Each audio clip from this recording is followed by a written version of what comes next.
Merci Madame Carton. Je donne la parole à Pierre-Yves Colomba. Oui, d'abord, deux remarques pour signaler, enfin, souligner encore la difficulté de notre exercice. La première, c'est qu'il ne faudrait pas croire que parce qu'on supprimera une commune, une collectivité, un niveau administratif, on supprimera les problèmes qu'il gère. Ce n'est pas parce qu'on supprimera les petites communes qu'on supprimera les problèmes que ces petites communes gèrent et à des coûts qui sont finalement compétitifs. Deuxième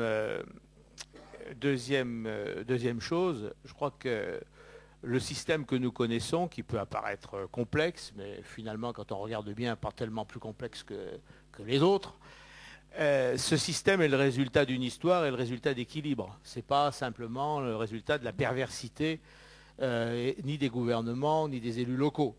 Et qu'on a un système qui a précisément ses équilibres et vouloir changer ces équilibres, c'est créer des dysfonctionnements qu'on n'a pas vus.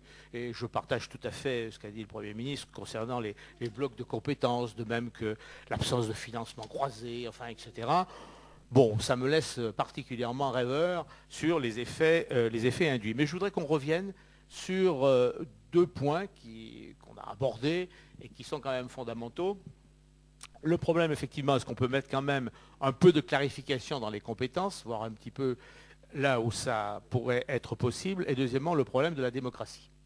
Alors, s'agissant des compétences, vous qui êtes des acteurs de cette entité, la communauté urbaine, et puis la région et le département, quelles sont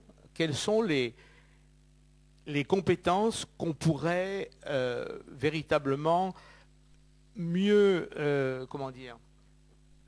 définir pour qu'il y ait vraiment un acteur principal et que les gens ne se marchent pas sur les pieds. En gros, est-ce qu'il y a vraiment des secteurs qui posent problème? Mais peut-être qu'il n'y en a pas finalement, et que dans la réalité, ce problème qu'on pose n'est pas un vrai problème. Alors, est-ce qu'il y a des secteurs particulièrement cruciaux où vous souhaiteriez qu'il y ait quand même de la clarification qui soit faite? Oui.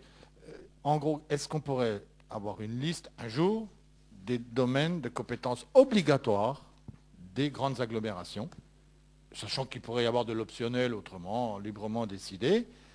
Et puis, je pose une question quand même, celle qu'on pose à tous ceux qui viennent devant la mission, la clause générale de compétences.